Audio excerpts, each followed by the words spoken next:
And masakit sa akin yun. Hala, naiyak na ako. Part 2 na tayo agad-agad ng sharing ko about my mastectomy operation. Sa mga hindi pa yun napapanood, itatry ko na lang i-insert yung link dito sa comment section. Dun sa part 1 na share ko yung mga preparations na ginawa ko before ng mastectomy ko. Tapos yung sa during operation, yung mga diskarte na ginawa ko na nakatulong sa akin para mabawasan yung takot ko. Hanggang sa matapos yung operation, ginising na ako and nasa recovery room na ako.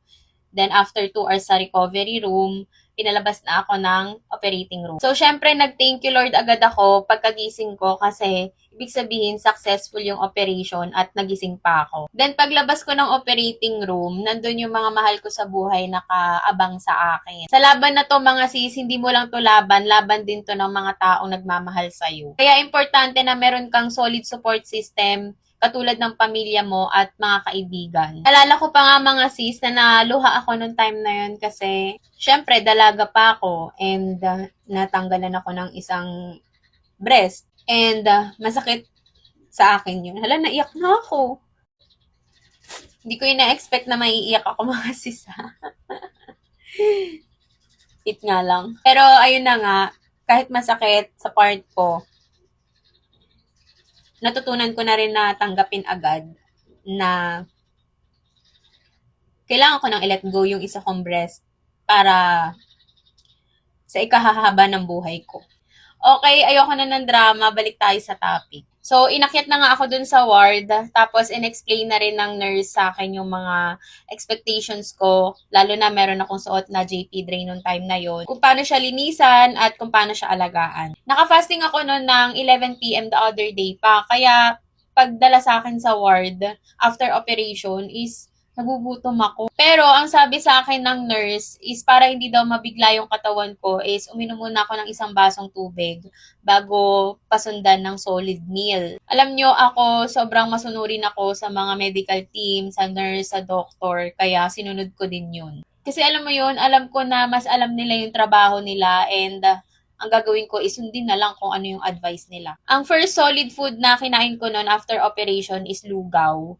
Nagpaluto ako ng lugaw sa tito ko with egg. 'Di ba nakahiga ako noon? Hindi ko kayang ibangon yung sarili ko mag-isa. Kaya inaalalayan pa ako kapag kakakain. Mga 4 p.m. nasa ward na ako noon, then maya-maya kumain, tapos nagpahinga.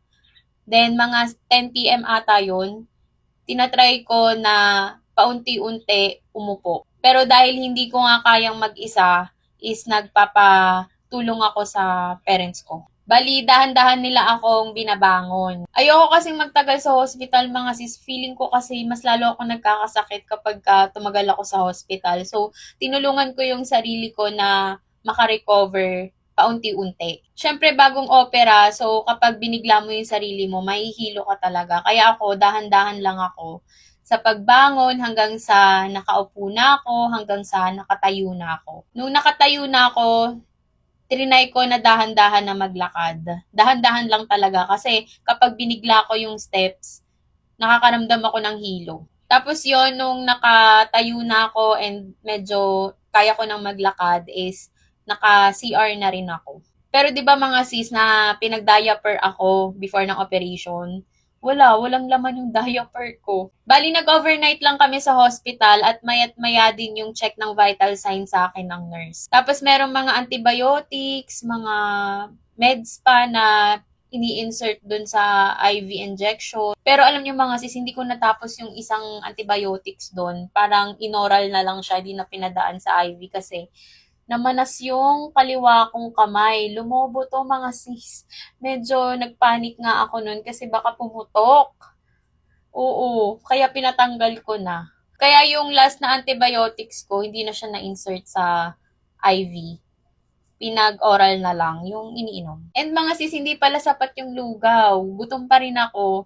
Kaya nagpabili ako ng ibang meal na may kanin at saka ulam. Iba talaga yung nagagawa ng pagkain mga sis kasi after ko makakain ng totoong pagkain, bumabalik yung energy ko. Kinabukasan nga after my operation, binisita ko ng surgeon ko. Chinek niya ako and okay naman ako kaya yun sabi niya na pwede ka nang i-discharge ngayon. Siyempre mga sis, natuwa naman ako kasi mas gusto ko magpahinga talaga sa bahay. May videos ako mga sis ng aftercare ng mastectomy operation.